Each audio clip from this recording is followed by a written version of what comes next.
ত্যাগ করি, ওদের ভাষা বলি, ওরা একটু লজ্জা পায়, পরে মনে করে হুজুর একটু মজা করতেছে, করুক। তো বুঝতেছেন তো? তাহলে মুজাহাদা কি? সুন্নত তরিকায় চলা। এই সুন্নতের অনুসরণটা কোথায় করবেন? শুধু নামাজ, রোজা, হজ, যাকাতে না, জীবনের সকল ক্ষেত্রে। বাংলাদেশে আমাদের ব্যর্থতা।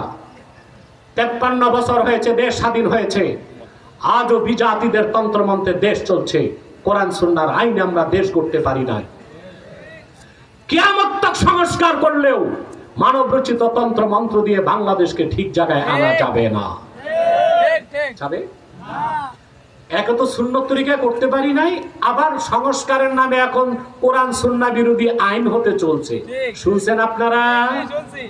শোনেন না, আমি শোনাই দিচ্ছি। আপনাদের প্রধান উপদেষ্টার ভেরিফাইড পেজে গতকাল একটা পোস্ট এসেছে।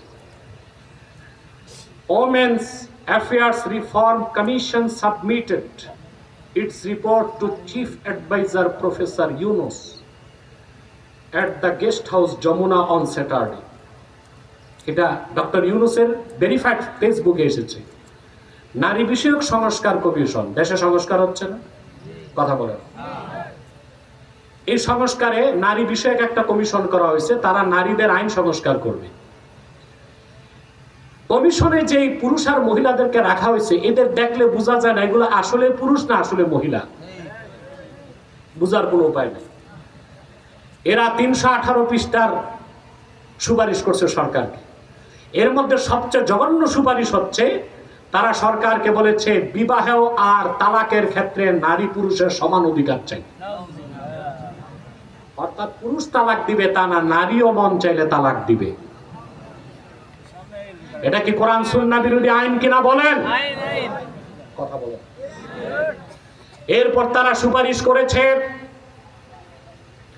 মহিলাদেরকে পুরুষ যদি তালাক দেয় মোহর ছাড়াও অতিরিক্ত জরিমানা দিতে হবে।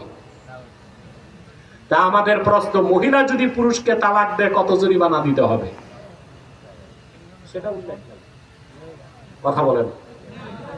সেখানে তারা ট্রান্সজেন্ডার, যেটা একটা বেহায়াপনা, বেশ্যাপনা, বদমাশি, পশ্চিমাদের চাপিয়ে দেওয়া ট্রান্সজেন্ডার, পুরুষ মহিলা হয়, মহিলা পুরুষ হয়, পুরুষে পুরুষে বিয়ে হয়, এই রকম বদমাশি ও বেলেল্লাপনা পূর্ণ আইনকেও করতে বলেছে।